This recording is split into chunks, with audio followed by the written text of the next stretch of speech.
ମୋ ନାଁ ପୁଷ୍ପଲତା ପ୍ରଧାନ ମୋ ଅନୁଗୁଳ ଜିଲ୍ଲା ଜରପଡ଼ା ଗ୍ରାମରୁ ଆସିଛି।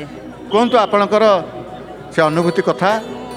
ଏବେ ବର୍ଷେ ହେଇଗଲାଣି ଶାଶୁ ମୁଁ ରହୁଥିଲୁ ହଜବ୍ୟାଣ୍ଡଙ୍କ ଡେଥ୍ ପରେ, ତାପରେ ସଡନ୍ ଶାଶୁଙ୍କର ଡେଥ୍ ହେଇଗଲା।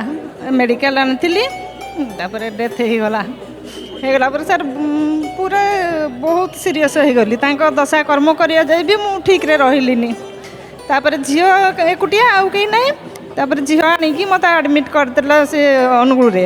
ତାପରେ କିଛି ଦିନ ଭଲ ହେଲା ପରେ ପୁଣି ଯାଇକି ମୁଁ କର୍ମ କଲି। ତାପରେ ଆସିକି ମୁଁ କିମ୍ସରେ ଆଡ଼ମିଟ୍ ହେଇଗଲି। ମୋର ଲଙ୍ଗସରେ ବହୁତ ପ୍ରୋବ୍ଲେମ୍। ଡକ୍ଟର କହିଲେ କି ଏତେ ପ୍ରୋବ୍ଲେମ୍ ଅଛି, କିଛି ବି କହି ହେବନି ଆଙ୍କର କ'ଣ ହେବ। ତାପରେ କିଛି ଦିନ ପରେ ସେମିତି ତ ରହିଲି। ତାପରେ 15 ଦିନ 20 ଦିନ ପରେ ମୁଁ ଠାକୁରଙ୍କୁ ଡାକୁଥାଏ। ସେଇ ସବୁବେଳେ ଆମ କ୍ୟାବିନ୍ରେ ଜୟ ଜଗନ୍ନାଥ ହିଁ ଚାଲିଥାଏ। ନର୍ସମାନେ ଆସିବେ କହିବେ ମାଉସୀ କ'ଣ ଆପଣଙ୍କର ଭକ୍ତି? ମୁଁ କହିଲି ଭକ୍ତି କ'ଣ, ଠାକୁର ତ ସବୁବେଳେ ସିଏ ଯାହା କରିବେ କରିବେ। କିନ୍ତୁ କିଛି ଦିନ ପରେ ମୋତେ ନିଜକୁ ବି ଭଲ ଲାଗିଲା ଯେ ନା ଠାକୁରଙ୍କୁ ମୁଁ ଡାକୁଥାଏ। ମୁଁ କହିଲି ଯାହା କରିବେ, ମୁଁ ଯଦି ଭଲ ହେଇଯିବି ଆପଣଙ୍କ ପାଖକୁ ଦର୍ଶନ କରିବାକୁ ଯିବି। ଆପଣ ତ ସବୁ ହର୍ତ୍ତା କର୍ତ୍ତା ସବୁ। ଝିଅ ବି ବହୁତ ଦୁଃଖୀ ଥାଏ, ଆଉ ତ ମୋର କେହି ନାହିଁ, ଝିଅଟିଏ ଅଛି। ଝିଅ ବି ବହୁତ ଦୁଃଖୀ, ସିଏ ବି ଠାକୁରଙ୍କୁ ଡାକୁଥାଏ ହେ ଭଗବାନ ମୋ ମାଆକୁ କିନ୍ତୁ ଭଲ କରିଦିଅ। ଆଉ ସେ ଏମିତି ମାସେ ପରେ ମୁଁ କିଛି ମାନେ ଏମିତି ଧୀରେ ଧୀରେ ରିକଭରି କଲା।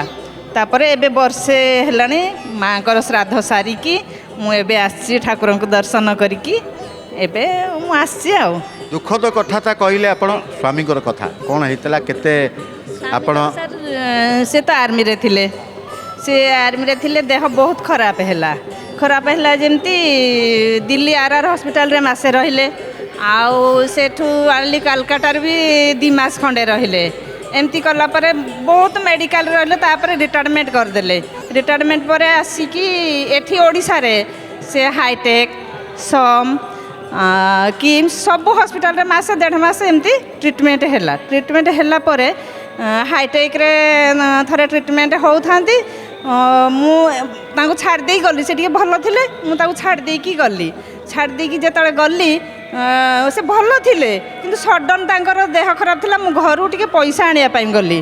ସଡନ୍ ତାଙ୍କର ଦେହ ଏମିତି ଖରାପ ହେଇଗଲା, ସେ ଫୋନ୍ କଲେ, ମୋ ଦିଦି ପାଖକୁ ଫୋନ୍ କଲେ, ଆଉ ସେ ମିସେସ୍ ମାନେ ପୁଷ୍ପକୁ ଟିକେ ଫୋନ୍ କରିଦିଅ, ଆଉ ମୁଁ ବହୁତ ସିରିୟସ୍। ତାପରେ ନାନୀ କ'ଣ କଲେ, ସେ ଜଣକୁ ପଠାଇଦେଲେ।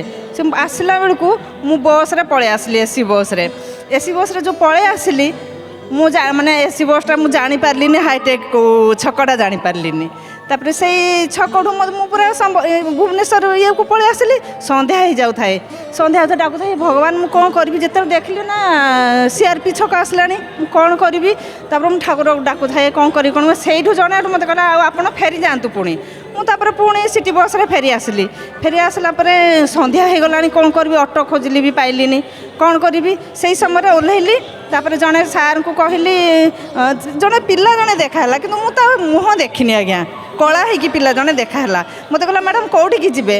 ମୁଁ କହିଲି ମୁଁ ଟିକେ ହାଇଟେକ୍ ଯିବି ଯେ ଅନ୍ଧାରଟା, ଅଟୋ ପାଉନି, କ'ଣ କରିବି। ମୁଁ କାନ୍ଦୁଥାଏ ସେତେବେଳେ ସାର୍, ଆଉ କ'ଣ କରିବି। ଆଉ ସେଇଠି ମୁଁ ପୁରା ମାନେ କିଛି ଇଏ ନାହିଁ। ତାପରେ ସେ କହିଲା ଦିଦି ମୋତେ ବ୍ୟାଗ୍ଟା ଦିଅନ୍ତୁ। 2ଟା ଯାକ ସେ ବ୍ୟାଗ୍ ଧରିଲା। ପୁରା ଅନ୍ଧାର ରାତି, ସେ 2 ଦିନ ପୂର୍ବରୁ ଗୋଟେ ସଡନ୍ ମାନେ ଏମିତି ଗୋଟେ କେସ୍ ହେଇଥାଏ। ଫିର୍ ବି ମୁଁ ଚାଲିଲି, ମୁଁ କହିଲି ସେ ଯାହା ହେଉଛି ହଉ। ତାପରେ ହାଇଟେକ୍ ସାମ୍ନା ଟିକେ ଯାଇଛି, ସେ ମୋତେ ବ୍ୟାଗ୍ଟା ଧରେଇ ଦେଲା। 2ଟା କହିଲା ଦିଦି ଆଉ ବ୍ୟାଗ୍ ଧରନ୍ତୁ, ଆଉ ମୁଁ ଏଇ ଆଗକୁ ଯିବି। ମୁଁ କହିଲି ହଉ ଠିକ୍ ଅଛି। ମୁଁ ଗରିବ ପିଲାଟେ ଦେଖିଲି, ମୁଁ କହିଲି କିଛି ପଇସା ଦେବି ତାକୁ ବାହାର କରିକି।